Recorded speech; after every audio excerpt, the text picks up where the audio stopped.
Selamat malam, Sir. Perkenalkan nama saya Isabel Meliana dengan NIM 192200019.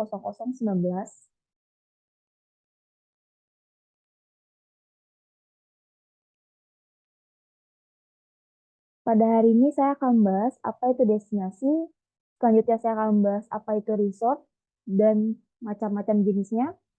Kemudian yang terakhir ada dampak sosial ekonomi. Yang pertama, apa sih itu destinasi? Seperti yang sudah kita pelajari sebelumnya, destinasi itu merupakan sebuah tempat yang dapat kita kunjungi dan memiliki aspek pariwisata, baik itu atraksi, akomodasi, dan transportasi, dan fasilitas lainnya, baik di negara, kota, maupun desa. Pentingnya destinasi sebagai tempat tujuan wisata tidak hanya terletak pada keindahannya, tetapi juga pada pengalaman yang dapat diberikan kepada pengunjung. Destinasi ini menciptakan kenangan tak terlupakan melibatkan perjalanan ke destinasi. Orang dapat memperluas pandangan mereka, merasakan keanekaragaman dunia, dan mengisi hidup dengan pengalaman yang berharga. Kemudian juga destinasi pastinya memiliki ciri khasnya sendiri, keanekaragaman geografi, budaya, sejarah, dan gaya hidup lokal. Biasanya keberhasilan suatu destinasi bergantung pada upaya pelestarian alam dan keberlanjutan pariwisata itu sendiri.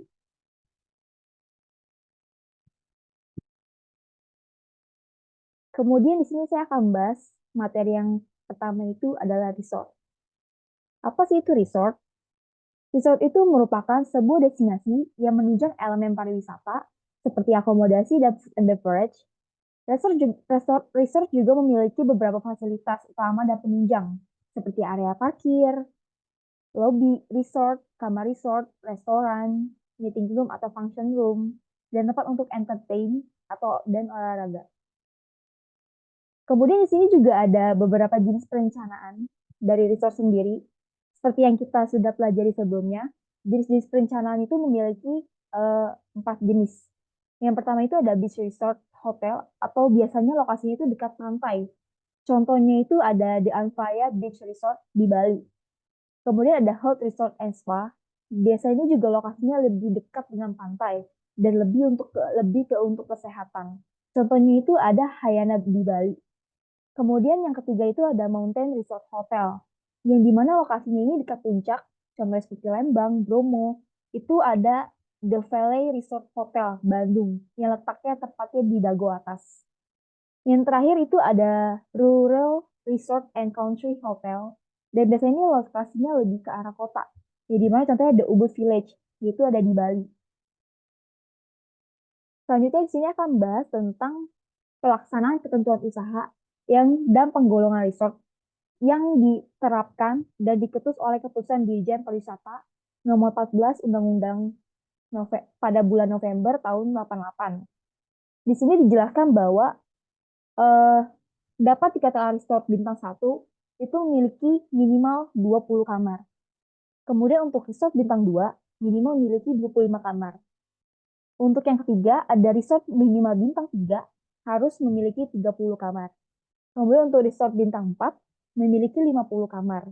Untuk resort bintang 5 memiliki 100 kamar. Dan untuk bintang yang 5 plus, sebelumnya saya ingin menekankan bahwa tidak ada hotel atau resort bintang 6. Hanya dinamakan hotel atau resort bintang 5 plus, yang dimana biasanya Diamond Resort atau namanya dengan kualitas lebih baik dari resort bintang 5. Kemudian di sini saya akan bahas tentang perencanaan sebuah resort. Resort juga memiliki beberapa pertimbangan dalam melakukan perencanaan. Seperti di sini ada tata guna lahan resort dan perencanaan lokasi. Mengapa sih kita harus mempertimbangkan tata guna lahan resort dan perencanaan lokasi? Menurut saya, karena dapat mempengaruhi validitas dan hasil keseluruhan penelitian. Karena pemilihan lokasi yang tepat dan pemahaman terhadap tata guna lahan akan memastikan bahwa lingkungan riset mendukung tujuan penelitian dan mengurangi potensi gangguan atau kebiasaan eksternal. Selain itu, hal ini juga dapat memudahkan aksesibilitas, pengumpulan data, dan kolaborasi antar peneliti. Selanjutnya di sini ada pertimbangan yang kedua, yaitu ada analisis pasar hotel dan resort. Mengapa sih kita harus melakukan analisis pasar resort dan hotel? Itu alasannya karena memberi wawasan yang mendalam mengenai permintaan, persaingan, dan tren industri perhotelan.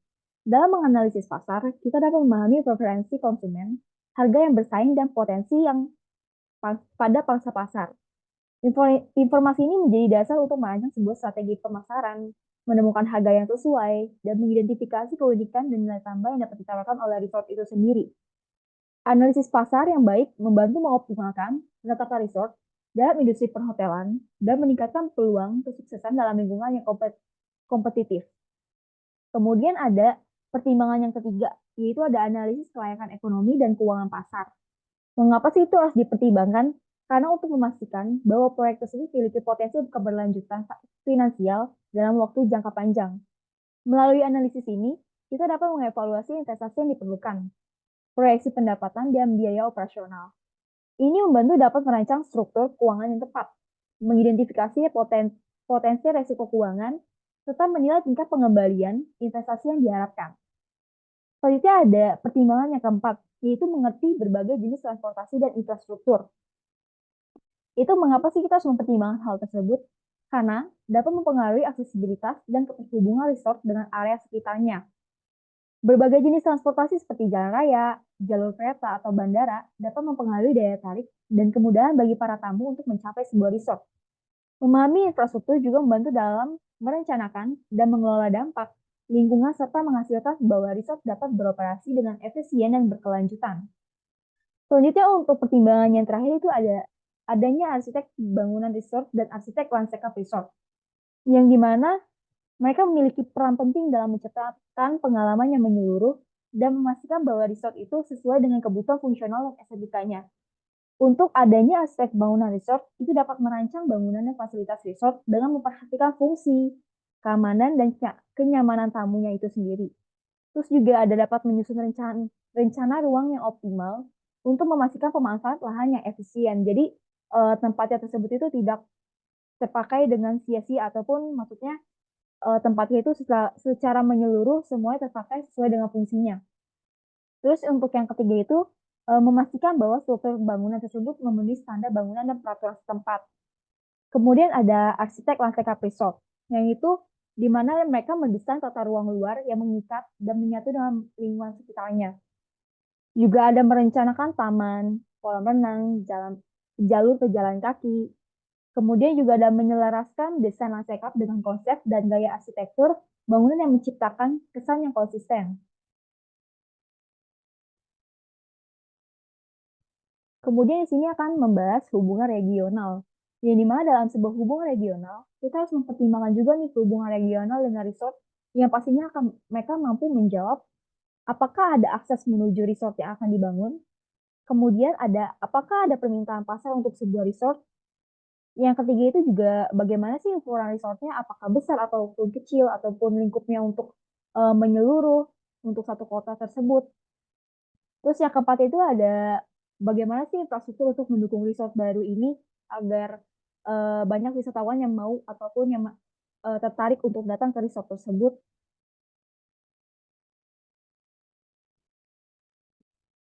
Selanjutnya di sini saya akan membahas analisis lingkungan dan hubungan masyarakat. Di sini saya memiliki 5 poin. Yang pertama itu ada lokasi dan ukuran situs. Yang kedua ada karakteristik lingkungan alam. Yang ketiga ada penggunaan lahan, kepemilikan, pola infrastruktur iklan. Yang keempat ada karakteristik sosial ekonomi. Yang kelima ada karakteristik sisi dekat. Jadi saya akan menjelaskan satu-satu. Yang pertama itu ada untuk lokasi dan ukuran situs. Jadi di mana dalam manisan lingkungan ini mereka memiliki peran penting karena ada 4 alasan. Yang pertama itu dalam konteks geografis. Lokasi menentukan konteks geografis suatu wilayah termasuk iklim, topografi, dan sumber daya alam. Faktor-faktor ini dapat berpengaruh pada kehidupan sehari-hari kita, masyarakat, ataupun dinamika lingkungan. Untuk alasan kedua itu karena dari sumber daya dan infrastruktur, yang dimana penentuan lokasi membantu mengidentifikasi ketersediaan sumber daya dan infrastruktur yang dapat mempengaruhi kondisi ekonomi, kesejahteraan, dan aksesibilitas masyarakat terhadap layanannya. Untuk alasan yang ketiga itu dinamika sosial, yang mengapa lokasi juga memainkan peran dalam dinamika sosial. Perbedaan geografis dapat menciptakan variasi budaya, nilai, dan norma yang mempengaruhi hubungan antara individu dan kelompok. Untuk alasan poin yang keempat, itu adanya ukuran situs, di mana ukuran situs ini berkaitan pada skala populasi, perkembangan fisik, atau ukuran wilayah tertentu. Informasi ini membantu dalam memahami dampak program atau kebijakan pada sejumlah besar orang dalam konteks ruang tertentu.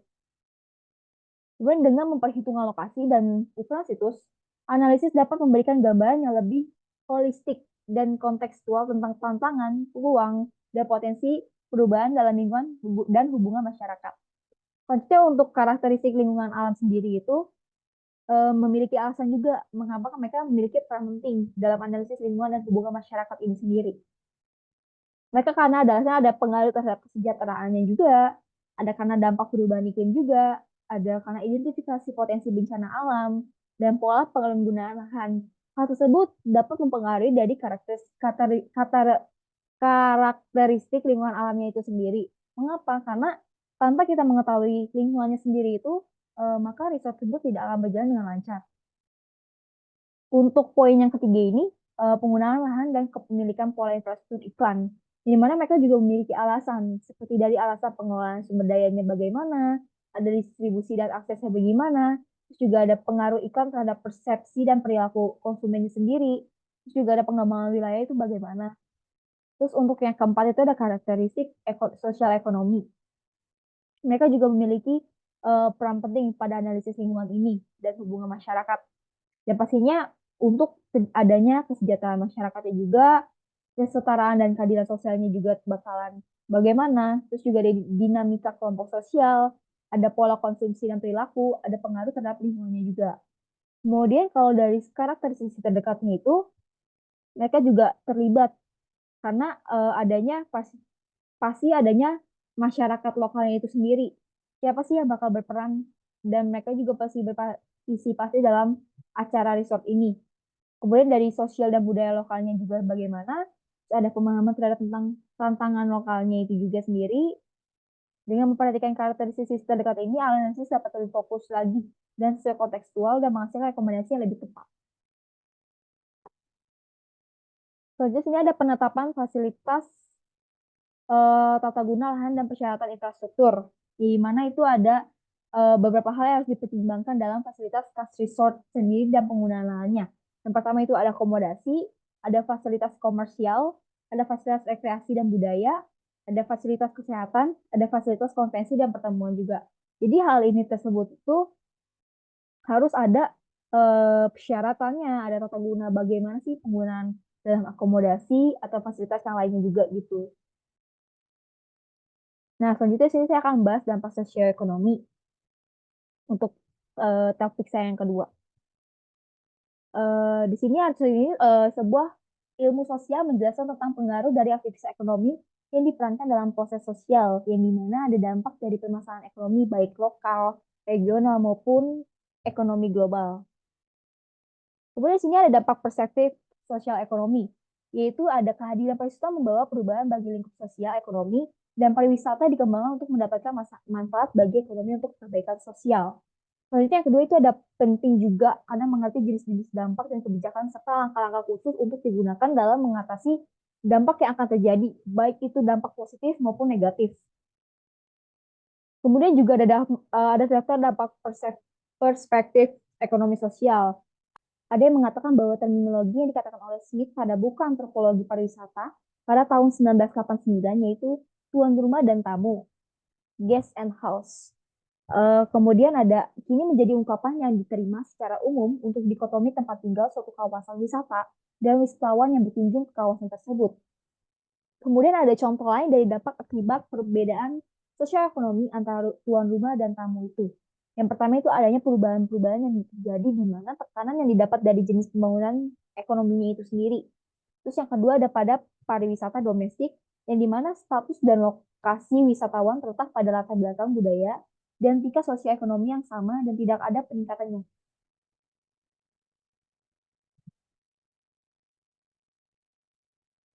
Kemudian di sini saya akan bahas jenis-jenis dampak sosioekonomi.